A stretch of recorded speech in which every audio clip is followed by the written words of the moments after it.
Hello, welcome back to my channel let's study with Chandni. So students, जैसे कि कहा था, जो हमारा आज का लेक्चर रहेगा वो रिलेटेड रहेगा हमारे प्रैक्टिकल सम्स के साथ। तो हमारा आज से प्रैक्टिकल सम्स का सीरीज चालू होता है।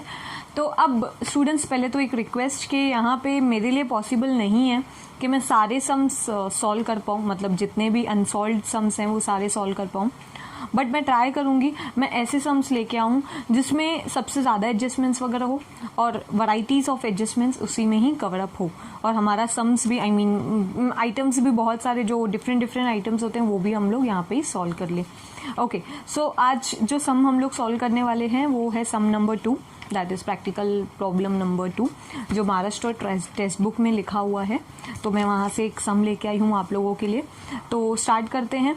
तो from the following trial balance of Mitesh and Mangesh, तो पार्टनर्स का नाम है ये मितेश एंड मंगेश, ठीक है। तो उनकी क्या करनी है, उनका ट्रायल बैलेंस दिया हुआ है। You are required to prepare trading and profit and loss account for the year ended 31 March 2019 and balance sheet as on that date. तो हम लोगों को क्या करना है, उन्होंने बोला है कि ट्रेडिंग अकाउंट बनाओ, प्रॉफिट एंड लॉस अकाउंट बनाओ एंड लास्ट में बैलेंस शीट बनानी है। तो ये तो हमारे हमेशा नेसेसरी अकाउंट्स हैं जो हमको बनाने ही पड़ते हैं। अब सबसे पहले क्या करना है, तो ये ट्रायल बैलेंस को पहले अच्छी तरह से चेकआउट करना है कि ट्रायल बैलेंस में क्या क्या आइटम्स हैं, कौन से लिस्ट ऑफ आइटम्स हैं। और आपकी कन्वीनियंस के लिए ट्रायल बैलेंस के जो भी आइटम्स हैं उस सारे के सारे आइटम्स को पहले बाइफरगेट कर दो पेंसिल से, मतलब वहाँ जहाँ पे जो भी आइटम लिखा हुआ है वो आइटम को आप लोग क्या करो, वहाँ पे लिख दो कि कौन से अकाउंट में कौन सा आइटम जाता है, ठीक है।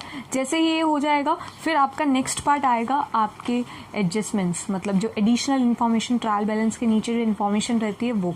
अब उसको भी आपको इसी के साथ ही सिर्फ उसकी मार्किंग कर दो। जैसे कि समझो आपको बोला आउटस्टैंडिंग एक्सपेंसेस है और यहाँ पे समझो आउटस्टैंडिंग एक्सपेंसेस किसके लिए दिया हुआ है, ऑडिट फीस के लिए दिया हुआ है। तो जहाँ पे ऑडिट फीस आपने रिकॉर्ड किया है, जहाँ पे ऑडिट फीस है यहाँ पे, उस पर सिर्फ मार्किंग कर दो कि भाई ये वाला हमारा एडजस्टमेंट वाला है, मतलब इसको हमको ध्यान से करना है, ठीक है। सो स्टार्ट करते हैं अब।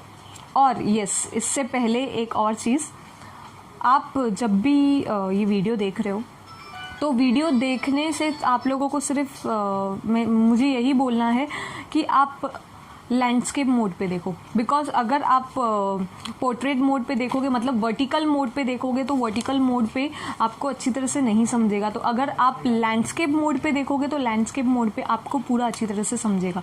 और सेकेंडली, इसके बाद आपको टेक्स्ट बुक लेना ज़रूरी है, टेक्स्ट बुक अपने पास रखो एंड उसके साथ ही साथ रजिस्टर अपने पास रखो, जैसे कि सम अच्छी तरह से हो जाए। ओके, सो अब स्टार्ट करते हैं। यहाँ पे फर्स्ट आइटम दिया हुआ है स्टॉक एज ऑन 1 अप्रैल 2018, तो 1 अप्रैल दिया हुआ है और स्टॉक बोला है। तो याद रखना, कभी कभी ओपनिंग स्टॉक आएगा, कभी कभी ऐसा कुछ आएगा कि स्टॉक एज ऑन 1 अप्रैल, तो 1 अप्रैल मतलब ओपनिंग स्टॉक। तो ओपनिंग स्टॉक की हम लोग कहाँ पे एंट्री करते हैं, ट्रेडिंग अकाउंट में। तो लिखेंगे 2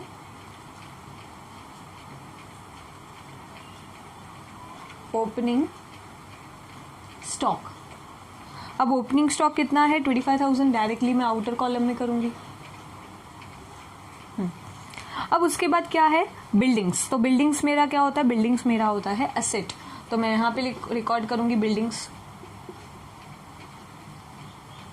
और बिल्डिंग्स के यहाँ पे 48,500 दिया हुआ है, बट यहाँ पे बिल्डिंग्स में एक एडजस्टमेंट है, तो एडजस्टमेंट तो हम लोग लास्ट में सॉल्व करेंगे। तो यहाँ पे मैं इनर कॉलम में लिख दूंगी 48,500। ओके, देन उसके बाद क्या है, कैरेज। तो कैरेज कहाँ आता है, ट्रेडिंग अकाउंट में आता है, बट कैरेज डायरेक्टली, ऐसी बहुत सारी मिस्टेक्स होती हैं। ओपनिंग स्टॉक के नीचे ही कैरेज मत लिखना, ओपनिंग स्टॉक के नीचे पहले तो आएगा परचेजेस।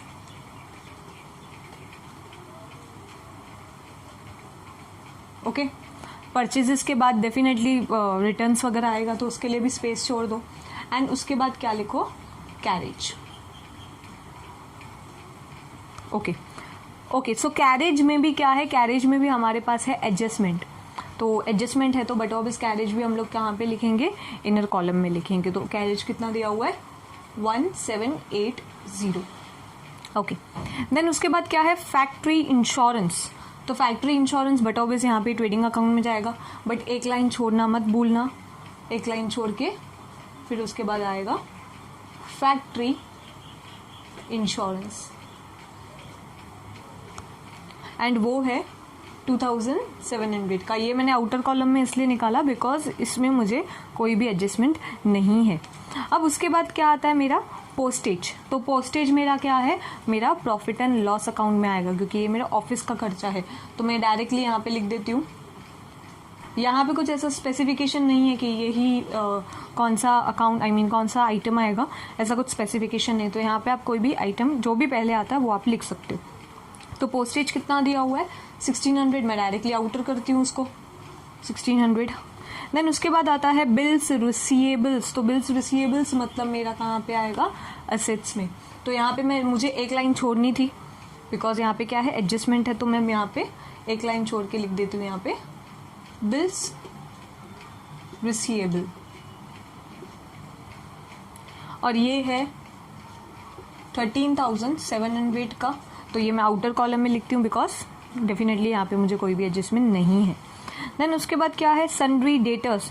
अच्छा, सन्ड्री डेटर्स का तो ऐसा हो ही नहीं सकता कि उसमें एडजस्टमेंट नहीं है, तो मैक्सिमम सम्स में आप देखोगे ही सन्ड्री डेटर्स में आएगा। और सन्ड्री डेटर्स क्या है, हमारे असेट्स हैं, ठीक है। तो यहाँ पे कोई भी लाइन वगैरह छोड़ने की ज़रूरत नहीं है, मैं यहाँ पे लिख दूंगी सन्ड्री डेटर्स।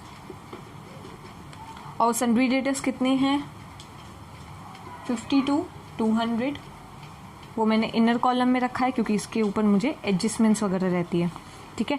देन उसके बाद है रिटर्न इनवर्ट्स। तो रिटर्न इनवर्ट्स मतलब क्या होता है, सेल्स में से लेस करना, मतलब ट्रेडिंग के क्रेडिट में आएगा। तो पहले तो मैं चलो यहाँ पे लिख देती हूँ सेल्स।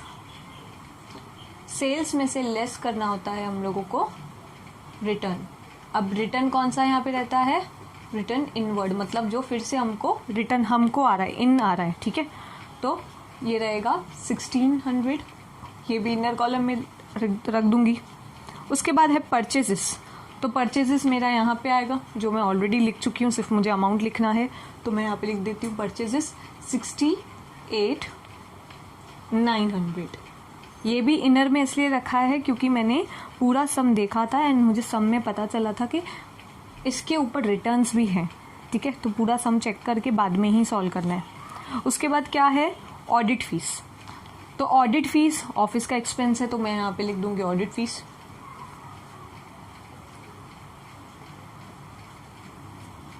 अब ऑडिट फीस जो है वो एडजस्टमेंट है, उसमें एडजस्टमेंट है, तो बट ऑफ इसमें यहाँ पे क्या लिखूंगी, इन में लिखूंगी, एंड वो रहेगा 1800।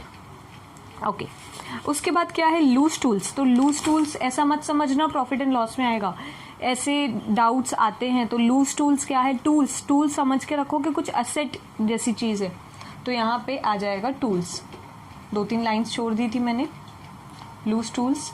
अब लूज टूल्स के ऊपर कोई भी एडजस्टमेंट नहीं है मेरे पास, तो मैं डायरेक्टली आउटर लिखती हूँ 32,000। उसके बाद है मैन्युफैक्चरिंग एक्सपेंसेस। तो मैन्युफैक्चरिंग एक्सपेंसेस मेरा ट्रेडिंग अकाउंट में आएगा, तो मैं एकदम नीचे यहाँ पे मैन्युफैक्चरिंग एक्सपेंसेस, और उसका अमाउंट रहेगा 1820। ओके। उसके बाद क्या रहेगा हमारा इलेक्ट्रिसिटी चार्जेस। तो इलेक्ट्रिसिटी चार्जेस हमारी क्या होती हैं, हमारी होती हैं प्रॉफिट एंड लॉस में, मतलब ऑफिस का खर्चा होता है। तो यहाँ पे मैंने एक लाइन छोड़ के किया है।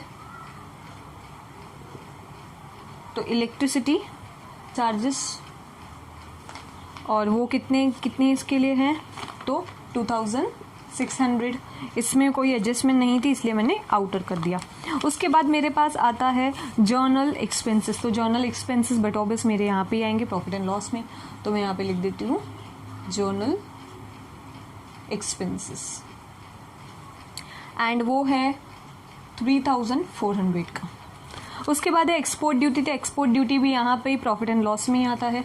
अब क्यों आता है, तो उसके लिए मेरे प्रीवियस वीडियोस को देखिए, मैंने प्रीवियस वीडियो का मैं लिंक डाल दूंगी डिस्क्रिप्शन में, आप देख लीजिएगा। मैंने हर एक आइटम को अच्छी तरह से एक्सप्लेन किया है कि क्यों कौन सा भी आइटम कहीं भी अकाउंट में भी आ रहा है तो क्यों आ रहा है, उसका रीज़न क्या है। ओके। उसके बाद है कैश इन हैंड। तो कैश इन हैंड मतलब मेरा असेट है, तो मैं यहाँ पे लिख दूंगी कैश इन हैंड। ओके, तो कैश इन हैंड मेरे पास कितना है 75,000। अब डेफिनेटली ये इसके ऊपर एडजस्टमेंट नहीं रहेगी। उसके बाद आता है बैंक बैलेंस। तो बैंक बैलेंस भी क्या है, बैंक बैलेंस भी असेट ही होता है। तो बैंक बैलेंस, तो बैंक बैलेंस कितना है 29,000। चलो अच्छा है। उसके बाद क्या है कन्वीनियंस। तो कन्वीनियंस आएगा हम लोगों का प्रॉफिट एंड लॉस में, profit and loss. Oh sorry, बहुत ज़्यादा ही घुस गई हूँ मैं टॉपिक पे। ओके, सो यहाँ पे मैं कन्वीनियंस लिख दूंगी। तो कन्वीनियंस क्या है, कन्वीनियंस का है कोई भी एडजस्टमेंट नहीं है इसके ऊपर, तो डायरेक्टली आउटर करूंगी 4,100 डायरेक्टली आउटर। उसके बाद क्या आता है फर्नीचर। तो फर्नीचर क्या है, फर्नीचर मेरा असेट है, तो मैं यहाँ पे लिख दूंगी फर्नीचर। बट फर्नीचर के ऊपर है डेप्रिसिएशन का एक पॉइंट, तो बट ऑब्वियसली कहाँ पे मुझे लिखना पड़ेगा, इनर कॉलम में, 64,000 में इनर कॉलम में लिखूंगी। अब उसके बाद आता है सैलरीज। तो सैलरीज भी क्या है मेरा, सैलरी भी मेरा प्रॉफिट एंड लॉस में आएगा, तो मैं यहाँ पे लिख दूंगी सैलरीज। और सैलरीज पे मुझे कोई भी एडजस्टमेंट वगैरह नहीं है, तो मैं डायरेक्टली वो आउटर कर दूंगी। बट मैक्सिमम टाइम पे सैलरी के ऊपर एडजस्टमेंट आती है, बट इस सब में नहीं है। उसके बाद है रेंट रेट एंड टैक्स। तो rent rate and taxes profit and loss है। अगर यहाँ पे बोला होता फैक्ट्री तो फिर फैक्ट्री में जाता, नहीं तो नहीं। तो यहाँ पे रेंट रेट्स एंड टैक्सेस।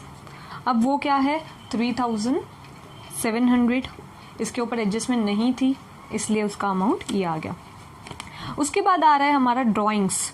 तो ड्राइंग्स कहाँ पे जाता है, तो ड्राइंग्स आएगा इस अकाउंट में, नहीं तो ये पार्टनर्स कैपिटल अकाउंट रहेगा, नहीं तो ये क्या रहेगा पार्टनर्स करंट अकाउंट रहेगा। मैंने यहाँ पे ऑलरेडी करंट अकाउंट लिखा है, तो मुझे करंट अकाउंट का ही सम करना था, क्योंकि अगर आप क्रेडिट साइड का देखोगे तो क्रेडिट साइड में करंट अकाउंट यहाँ पे दिया हुआ है।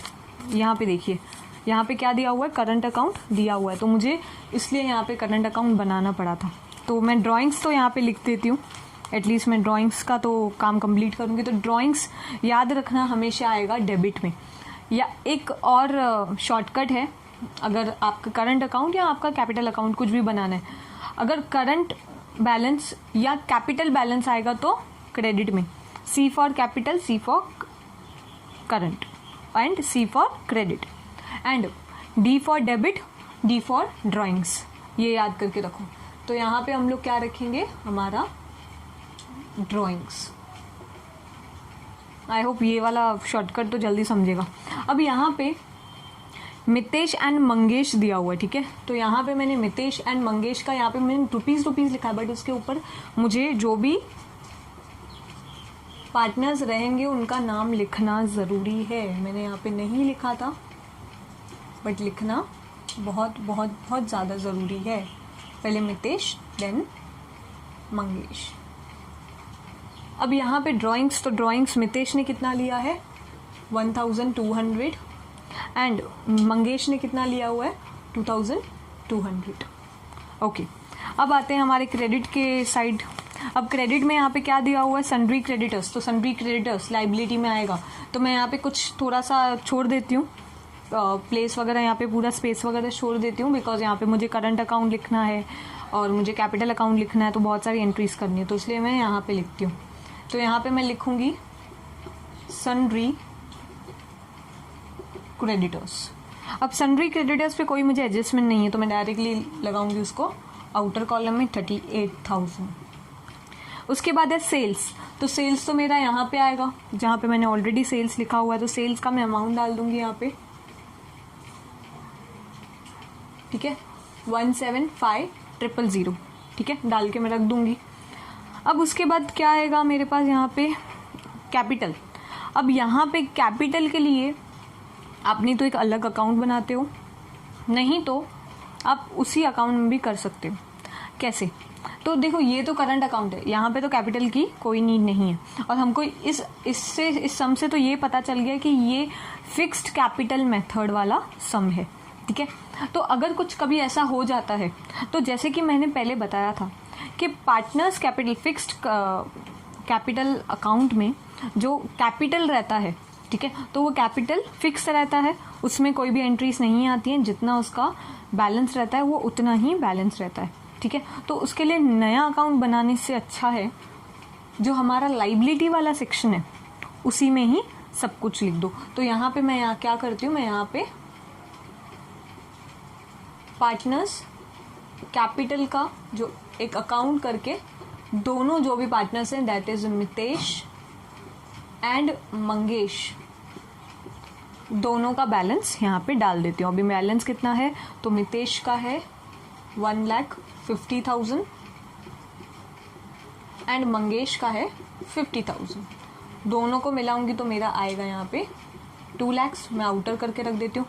ये अमाउंट को मैं बिल्कुल भी टच नहीं करूंगी, जैसा है मैंने वैसा लिख के रख दिया है। क्यों लिख के रखा है, क्योंकि यहाँ पे मुझे करंट अकाउंट के लिए बोला था, इसलिए मैंने इस अकाउंट को कुछ भी नहीं किया, ना करूंगी। ओके, अब उसके बाद क्या आता है, आउटस्टैंडिंग सैलरीज। अभी क्या होता है ना, बहुत सारे स्टूडेंट्स को ये डाउट आता है कि अरे बाबा आउटस्टैंडिंग सैलरीज दिया हुआ है तो हमको ये एडजस्टमेंट है, ये इनर एडजस्टमेंट है। नहीं, ये इनर एडजस्टमेंट नहीं है, ये भी एक तरह का आइटम ही है। और अगर आपको सिर्फ आउटस्टैंडिंग एक्सपेंसेस कुछ ट्रायल बैलेंस में आ जाए तो सिर्फ और सिर्फ लाइबिलिटी में उसका पोस्टिंग कर देना, तो उसका सीधा पोस्टिंग आ जाएगा लाइबिलिटी में।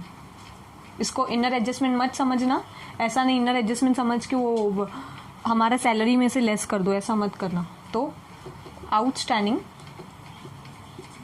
सैलरीज एंड कितना है outstanding salaries, this is 2,000। Okay, अब उसके बाद क्या आता है हम लोगों के पास, बिल्स पेएबल। बिल्स पेएबल भी क्या है, लाइबिलिटी है, तो यहाँ पे लिखना पड़ेगा बिल्स पेएबल। और बिल्स पेएबल कितना दिया हुआ है यहाँ पे 18,000 लिख दिया। फिर आता है रिटर्न आउटवर्ड। तो रिटर्न आउटवर्ड मतलब क्या, परचेज में से लेस करना होगा। तो मैंने पहले से ही स्पेस वगैरह छोड़ के रखी थी, तो यहाँ पे मैं क्या करूंगी, लेस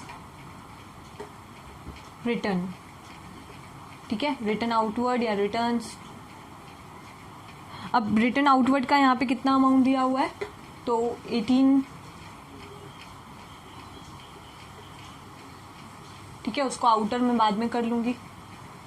ओके, अब उसके बाद क्या आता है, उसके बाद हमारा आता है करंट अकाउंट। तो अभी यहाँ पे करंट अकाउंट है तो मुझे यहाँ पे नहीं लिखना है, करंट अकाउंट यहाँ पे लिखना है। अब यहाँ पे करंट अकाउंट का क्रेडिट बैलेंस दिया हुआ है, मैं भी यहाँ पे क्या करूँगी, करंट अकाउंट का क्रेडिट बैलेंस दे दूंगी। By balance what, brought down की कैरी डाउन, ब्रॉट डाउन, ठीक है। कितना अमाउंट, मितेश में है 3,000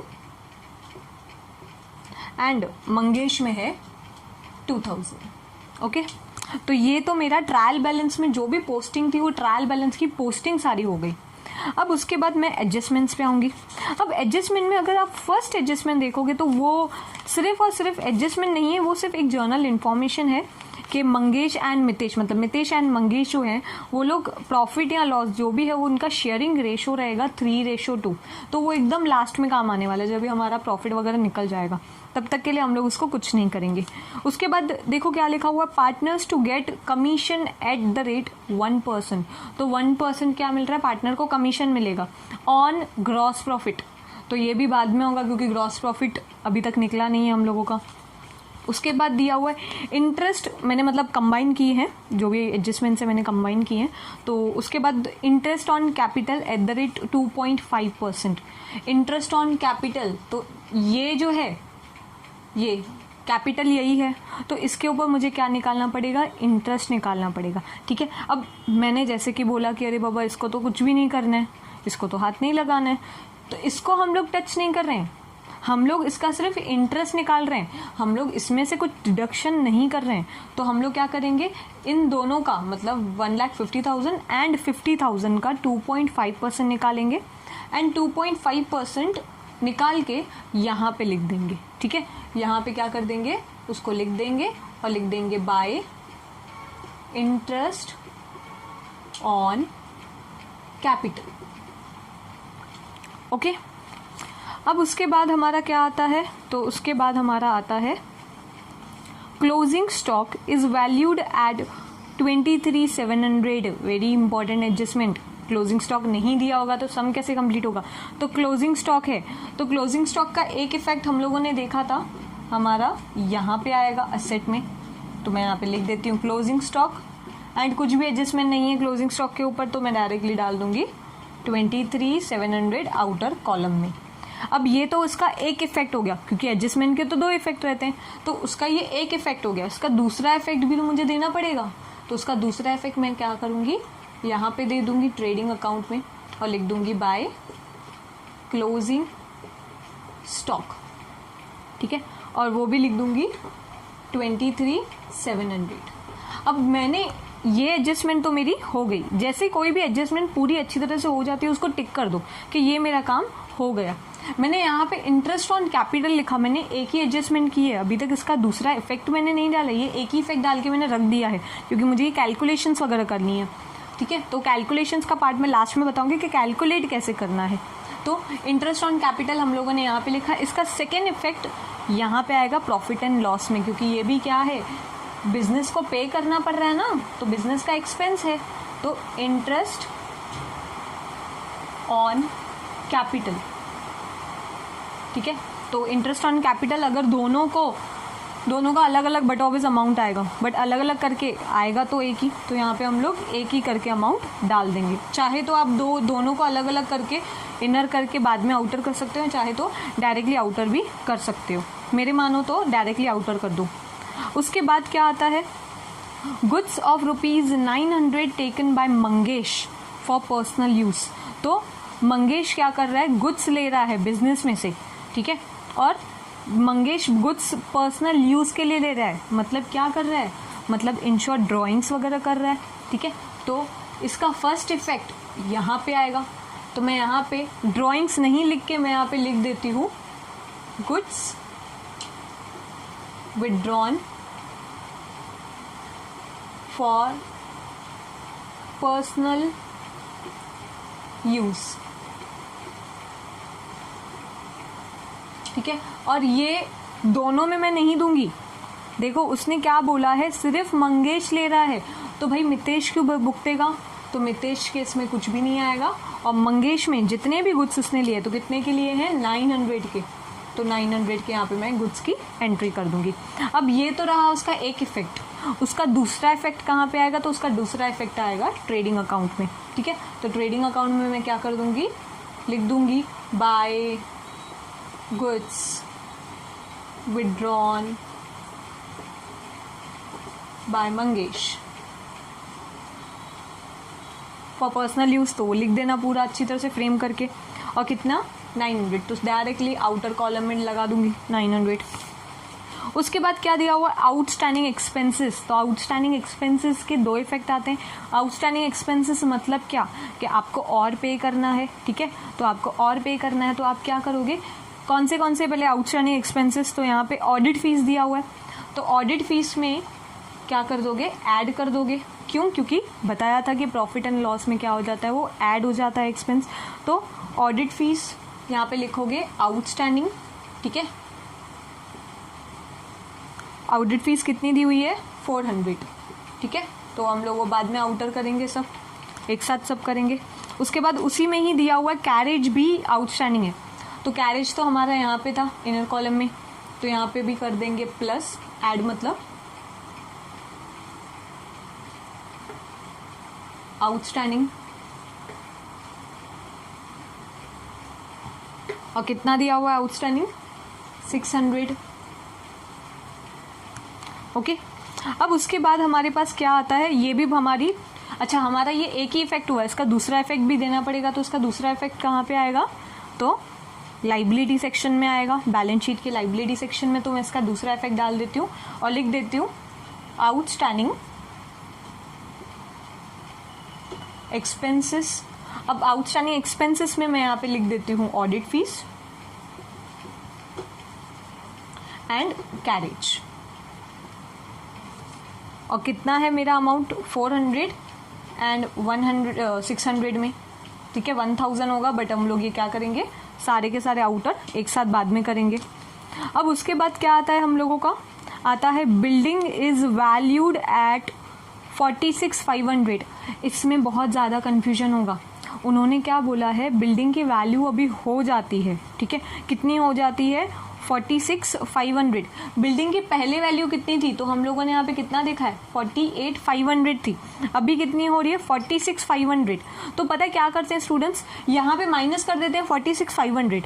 नहीं, अगर आप माइनस करोगे 46,500 तो आपका सम पूरा का पूरा रॉन्ग जाएगा, आपका टैली नहीं होगा, ठीक है। तो आपको यहाँ पे कितना माइनस करना है, तो यहाँ पे उन्होंने क्या बोला है, बिल्डिंग की वैल्यू हो जाती है 46,500, मतलब यहाँ पे 46,500 आउटर कॉलम में लिख दोगे, ठीक है। 46,500 क्या करोगे, आउटर कॉलम में लिखोगे। तो इन दोनों का जो डिफरेंस रहेगा वो रहेगा आपका डेप्रीसिएशन, क्योंकि वैल्यू कम हो रही है ना। तो 2000 इन दोनों का डिफरेंस है, तो 2000 इनका क्या रहेगा, डिफरेंस, एंड वो मैं यहाँ पे रख दूंगी इनर में, और इसको मैं बोल दूंगी लेस डेप्रीसिएशन। ओके, अब इसका सेकेंड इफेक्ट भी आएगा, तो उसका सेकेंड इफेक्ट में डालूंगी अपना यहाँ पे। तो मैं यहाँ पे लिख दूंगी टू डेप्रीसिएशन ऑन बिल्डिंग, ठीक है, बिल्डिंग पे हो गया ना। तो बिल्डिंग पे कितना डेप्रीसिएशन किया मैंने, यहाँ पे मैंने किया 2000, तो मैं यहाँ पे भी लिख दूंगी 2000। ओके, अब उसके बाद क्या है, बिल्डिंग का हो गया। उसके बाद डेप्रीसिएशन ऑन फर्नीचर बोला है। फर्नीचर के ऊपर भी क्या कर रहे हैं, डेप्रीसिएशन लगाया जा रहा है। तो फर्नीचर हमारा कहाँ है, तो फर्नीचर है हमारा यहाँ पे, ठीक है। तो फर्नीचर के ऊपर लगाएंगे हम लोग डेप्रीसिएशन, यहाँ पे लिख दूंगी less depreciation eight the rate 5%, ठीक है। अब जो भी इसका 5% रहेगा वो मैं करूंगी डेप्रीसिएशन, ठीक है। वहां पे मैंने 2000 लिखा बिकॉज क्या था, डायरेक्टली माइनस ही करना था, बट इसकी हम लोगों को कैलकुलेशंस करनी है। ओके, अब उसके बाद डेप्रीसिएशन हो गया, इसका सेकेंड इफेक्ट भी जाएगा यहाँ पे, तो मैं एटलीस्ट लिख देती हूँ, बाकी अमाउंट में डाल दूंगी बाद में, ठीक है। डेप्रीसिएशन ऑन फर्नीचर, तो जो भी अमाउंट आएगा मैं आउटर डाल दूंगी। उसके बाद क्या आ रहा है, return of 1000 as bad debts and maintain RDD 3%। तो बेड डेप्स डेटर्स की बात आ गई, तो मैं यहाँ पे क्या करूँगी, लेस करूँगी पहले तो बेड डेप्स, ठीक है। और इसको जो बोला जाता है, इसको बोला जाता है न्यू बेड डेप्स, ठीक है। तो न्यू और ओल्ड क्या होता है, अगर आपको कभी भी ट्रायल बैलेंस में दिया रहता है RDD या बेड डेप्स, तो वो हो जाते हैं आपके old RDD, old bad debts. और आप जब एडजस्टमेंट में आपका लिखा होता है और आप वो न्यूली सब निकालते हो, तो उसको हम लोग न्यू RDD या न्यू बेड डेप्स बोलते हैं। तो बेड डेप्स कितना दिया हुआ है, 1000, ठीक है, 1000। उसको मैं और माइनस करके रखती हूँ 51, 200, ठीक है। उसके बाद RDD बोला है 3% लगाना है, ओके। तो RDD लगाऊंगी एंड यहाँ पे लिख दूंगी RDD मतलब what, reserve for doubtful depth, और वो कितने का होगा, 3%, एट द रेट 3%। जितना भी मेरा परसेंट आएगा कैलकुलेशन के बाद मैं यहाँ पे लिख दूंगी।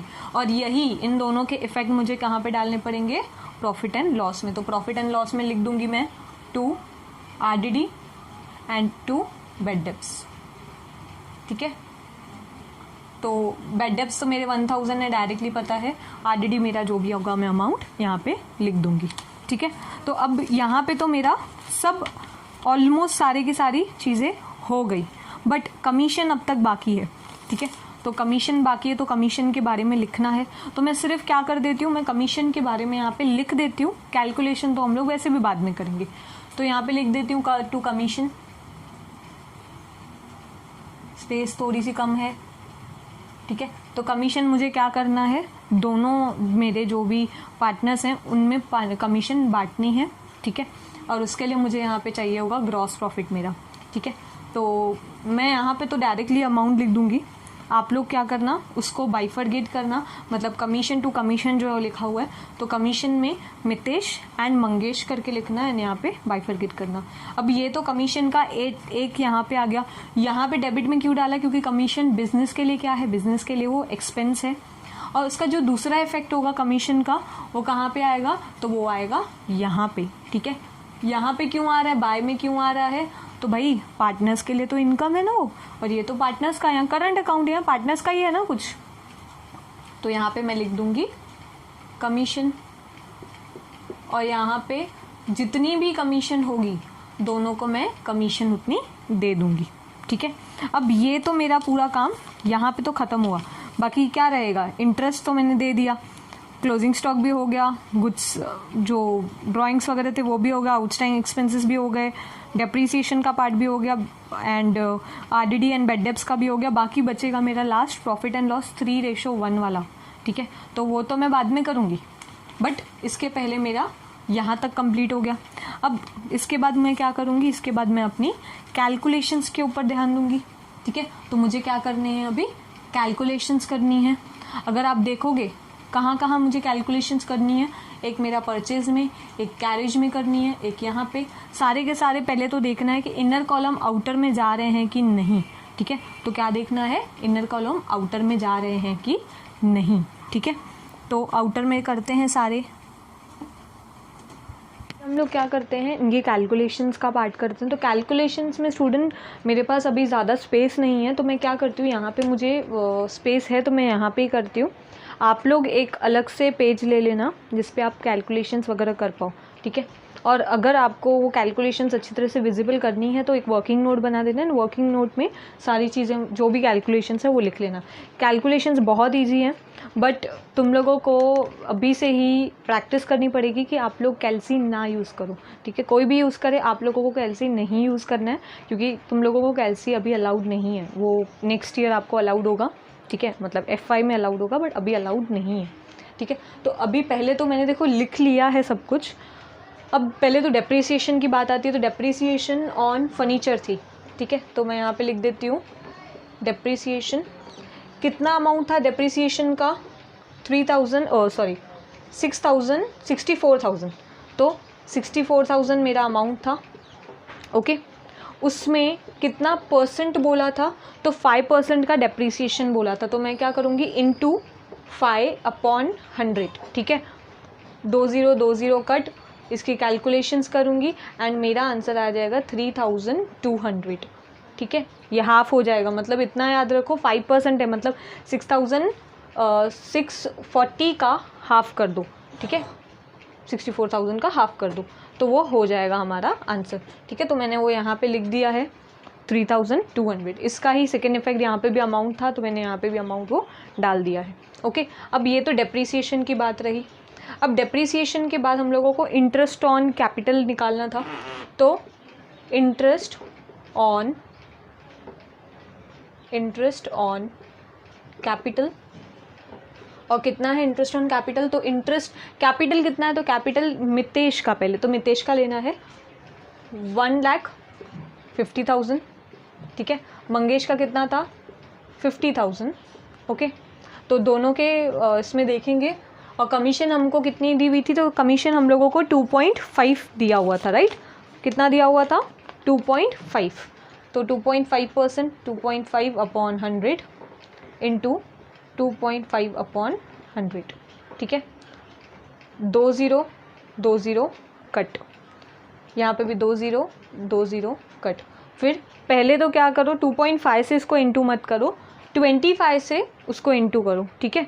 तो 1500 इंटू 25 एंड 500 इंटू 25 अमाउंट आ जाएगा आपका। उसमें से एक पॉइंट कट कर दो, मतलब एक जो रहेगा, एक ज़ीरो रहेगा, एक ज़ीरो आपको कट करना है। तो एक ज़ीरो कट करोगे तो आपका अमाउंट आ जाएगा, एक का आएगा, मतलब आपका इन शॉर्ट पहले तो आंसर कितना आएगा 37,500, और एक का आंसर आएगा आपको 1,500, ठीक है। तो एक पॉइंट है तो एक पॉइंट मैं कट कर दूंगी, तो मेरा आंसर अभी क्या है 3750 एंड 50, ठीक है। तो मैं दोनों के दोनों यहाँ पे डाल दूँगी, जो मैंने डाल दिए हैं। उसके बाद क्या रहेगा, हम लोगों को यहाँ पे भी तो उसकी एंट्री करनी थी, तो मैंने यहाँ पे क्या कर दिया, मैंने जैसे कि बोला कि मैंने एक साथ कंबाइन करके लिख दिया। तो मैं यहाँ पे 5000 इन दोनों का अगर टोटल करेंगे, ठीक है, 3750 एंड 1250, ठीक है, दोनों का टोटल करेंगे तो मेरा आ जाएगा 5000, ठीक है। तो मैं यहाँ पे क्या कर दूँगी, यहाँ पे मैं 5000 लिख दूँगी, ठीक है। अब ये भी हो गया, इंटरेस्ट ऑन कैपिटल की भी हो गई। अब उसके बाद कौन सा है, कमीशन है। तो कमीशन से पहले तो हमको क्या निकालना पड़ेगा, यहाँ पे हमको हम लोगों का ग्रॉस प्रॉफिट निकालना पड़ेगा। सब देख लिया, जैसे कि मैंने बोला था कि हमको क्या करना है, इनर एडजस्टमेंट, इनर वगैरह कॉलम्स देखना है कि आउटर किए हैं कि नहीं। तो मैंने अभी क्या कर दिया, मैंने सब जगह पे आउटर कॉलम्स कर दिए हैं, ठीक है। यहाँ पे भी है, यहाँ पे भी है, यहाँ पे भी मैंने सारे के सारे आउटर में निकाल दिए हैं। कमीशन के लिए मैंने स्पेस छोड़ दिया है, यहाँ पे भी आउटर किया है, यहाँ पे भी, यहाँ पे ये सब मैंने आउटर कॉलम में निकाल दिए हैं, ठीक है। अब मैं क्या करूँगी, इनका टोटलिंग स्टार्ट करूँगी, इसका टोटल करूँगी। इसका टोटल ज़्यादा क्योंकि टाइम नहीं लेते हैं तो फटाफट से मैं टोटल लिखती जा रही हूँ इन लोगों का। तो इसका टोटल कितना रहेगा स्टूडेंट्स, इसका टोटल रहेगा 198000, ठीक है। तो ये क्या रहेगा, ये अमाउंट ज़्यादा रहेगा। पहले तो चेक करना है कि अमाउंट ज़्यादा है कि नहीं, ये तो मुझे पता है तो इसलिए मैं यहाँ पे लिख रही हूँ। तो दोनों का अमाउंट पहले चेक करना, कौन सा बड़ा वाला नंबर है। यहाँ पे इसलिए पता चल रहा है क्योंकि 1,73,000 तो यहाँ पे ही हो रहा है। यहाँ पे अगर देखोगे, चेक करोगे तो ये कम अमाउंट रहेगा, तो जो अमाउंट ज़्यादा रहेगा वो लिखेंगे, ठीक है। तो यहाँ पे भी वही लिखूँगी 1,98,000, ओके। अब 1,98,000 को इन सब से मुझे क्या करना है, माइनस करना है, ठीक है। तो इन सब से मैं माइनस करूँगी एंड माइनस करके जो मुझे मिलेगा वो रहेगा मेरा ग्रॉस प्रॉफिट कैरीड डाउन, ठीक है। कैरीड डाउन रहेगा, ब्रॉड डाउन नहीं, मतलब वो अभी अमाउंट ले रहे हैं उसको स्टार मार्क कर देना, ठीक है। तो इसका अमाउंट कुछ रहेगा 99,000, ठीक है। मैंने वो कैलकुलेशंस ऑलरेडी करके रखी हैं, ये सारी मैंने कैलकुलेशंस करके रखी हैं, ठीक है। ये ज़्यादा टाइम नहीं ले इसलिए मैंने फटाफट से कोशिश की है, जैसे आप लोगों का भी ज़्यादा टाइम नहीं जाए, मेरा भी ज़्यादा टाइम नहीं जाए, ठीक है। तो 99,000 हुआ, ये मेरा ग्रॉस प्रॉफिट निकला। अब ये जो 2 में है, यही ग्रॉस प्रॉफिट मुझे कहाँ पे लेके आना है, बाय में लेके आना है, ठीक है। यही उठा के मैं कहाँ पे कर दूँगी, यहाँ पे निकाल दूँगी, प्रॉफिट एंड लॉस में लेके आऊँगी। तो बाय ग्रॉस प्रॉफिट, यहाँ पे कैरीड डाउन नहीं आएगा, यहाँ पे आएगा ब्रॉड डाउन, ठीक है। वहाँ से लेके आए ब्रॉड डाउन, कितना है 99,000। अब एडजस्टमेंट थी हमारी कमीशन की, और कमीशन की एडजस्टमेंट में हमको क्या था कि 1% कमीशन लगेगी ग्रॉस प्रॉफिट की। 1% कमीशन कौन लेगा, पार्टनर्स लेंगे। तो कमीशन, ठीक है, कमीशन का कितना है 99,000 ग्रॉस प्रॉफिट का लेंगे, इनटू कितना कमीशन बोला है परसेंट, 1%, 1/100, ठीक है। तो दोनों ज़ीरो कट, तो मेरा कितना आया आंसर 990, ठीक है। तो 990 मेरा क्या आएगा, आंसर आएगा, और यही मैं डाल दूंगी अपने कमीशन के पार्ट में, ठीक है। तो कमीशन में जैसे कि मैंने बोला वो आपके ऊपर डिपेंड है कि आप यहाँ पे कमीशन 990 एंड 990 करके कर रहे हो कि आप डायरेक्टली अमाउंट डाल रहे हो, ठीक है। अब उसका एक इफ़ेक्ट तो यहाँ पे रहेगा, उसका दूसरा इफ़ेक्ट कहाँ पे डालेंगे हम लोग, यहाँ पे डालेंगे, ठीक है। तो इसको अलग अलग दे देंगे 990 एंड 990, ओके। तो अगर इन दोनों को टोटल करोगे कमीशन में लिख दूंगी, ठीक है। ये होने के बाद ये मेरा ग्रॉस प्रॉफिट निकला, ठीक है। अब मुझे देखना है कि ये 99,000 ज़्यादा है कि यहाँ का जो एक्सपेंसेस हैं वो ज़्यादा है, ठीक है। तो दोनों के अमाउंट चेक करूँगी, दोनों के अमाउंट्स चेक करने के बाद मतलब मुझे यहाँ पे ऐसा लग रहा है कि देखो 1 2 3 4,000 ही है, मिला के कम ही अमाउंट रहेगा, तो ये बटोबिस ज़्यादा ही रहेगा। तो 99,000 जो मुझे पता है कि बहुत ज़्यादा अमाउंट है, तो उसको मैं यहाँ पे एकदम नीचे लिख दूँगी, ठीक है, अकाउंट। तो यहाँ पे जो मेरा 99,000 है, 99,000 को मैं क्या करूँगी, इन सब से माइनस कर दूँगी। इन सब से माइनस करूँगी तो मुझे एक अमाउंट मिलेगा, और वही मेरा रहेगा मेरा नेट प्रॉफिट का अमाउंट, ठीक है। तो 63684 करके मुझे अमाउंट मिल रहा है, जो राइट है, अब तक राइट है ये, ठीक है। तो 63684। अब इसको मैं क्या करूँगी, मैं रेशो क्या करना है, रेशो में डिवाइड करना है, जो भी मेरा प्रॉफिट आएगा, नेट प्रॉफिट आएगा या नेट लॉस आएगा। अब अगर रेशो नहीं दिया होता है तो रेशो नहीं देने के बाद क्या करते हैं, 50-50% डिवाइड कर देते हैं पार्टनर्स में, मतलब हाफ ऑफ कर देते हैं। बट अगर दिया हुआ है तो हम लोगों को रेशो के हिसाब से करना पड़ेगा। तो हमको यहाँ पे 3:1 दिया हुआ है, तो हम लोग क्या करेंगे, 3:1 से डिवाइड करेंगे। कैसे करेंगे, तो जितना प्रॉफिट है, ठीक है, नेट प्रॉफिट कितना है 63,684, उसको मैं 2 बार लिख देती हूँ मेरी कन्वीनियंस के लिए, 63,684, ठीक है। अब एक में लिखूँगी इंटू 3 और एक में लिखूँगी इंटू 1। अब उसके नीचे अपॉन में मुझे डालना पड़ेगा 4। अब क्या 4 हमेशा कंपलसरी होता है, तो यहाँ पे कंपलसरी 4 नहीं है, बट अपॉन में आपको नंबर डालना पड़ेगा, बिकॉज आप रेशो निकाल रहे हो। तो रेशो में आप 4 कैसे लाए, तो 3 + 1 = 4, तो 4 हमेशा आएगा नीचे। तो इन दोनों का जो भी आंसर रहेगा वो हम लोग यहाँ पे लिख देंगे, ठीक है। यहाँ पे इनर कॉलम में लिखेंगे, इनर में, आउटर में तो ऑलरेडी हम लोगों ने कर रखा है, तो इनर में करेंगे। इनर को ये जो अमाउंट है वो इनर का अमाउंट हम लोग यहाँ पे लेके आएंगे करंट में, ठीक है, करंट अकाउंट में लेके आएंगे। यहाँ पे लिख देंगे बाय नेट प्रॉफिट, क्योंकि ये क्या है, हमारा प्रॉफिट है, तो वहाँ पे 2 है, तो यहाँ पे बाय। और यहाँ पे क्यों बाय में जा रहा है, क्योंकि ये पार्टनर्स का क्या है, पार्टनर्स की इनकम है, तो पार्टनर्स का जो भी प्रॉफिट रहेगा वहाँ पे ये ऐड कर देंगे, ठीक है। उसके बाद टोटल करेंगे, उसके बाद टोटल रहेगा, टोटल में लिख देती हूँ 55,503 एंड इसका रहेगा 2161, ठीक है। तो ये मेरा टोटल रहेगा, यही टोटल मैं यहाँ पे लिख दूँगी। सबसे ये हम लोगों का यहाँ पे टोटल आ जाएगा। फिर मैं क्या करूँगी, इस टोटल से इसको माइनस करूँगी और मेरा कुछ अमाउंट आएगा, उसको मैं बोलूँगी टू बैलेंस कैरी डाउन, ठीक है। टू बैलेंस कैरी डाउन करके मैं यहाँ पे डाल दूँगी। फिर ये जो भी मेरा अमाउंट आएगा, ये अमाउंट मैं डाल दूँगी अपने बैलेंस शीट में, और बैलेंस शीट में मैं उसको लिख दूँगी by like current account, not by and to. तो क्योंकि स्टेटमेंट है तो उसमें बाय एंड टू नहीं लिख सकते, तो यहाँ पे करंट अकाउंट लिखूँगी। फिर उसके बाद आगे करेंगे। हमारा ये सम हो गया, हमारा टैली हो गया। अब टैली आपको कैसे पता चलेगा, तो अगर ये दोनों राइट आ गए तो आपका टैली है, ठीक है।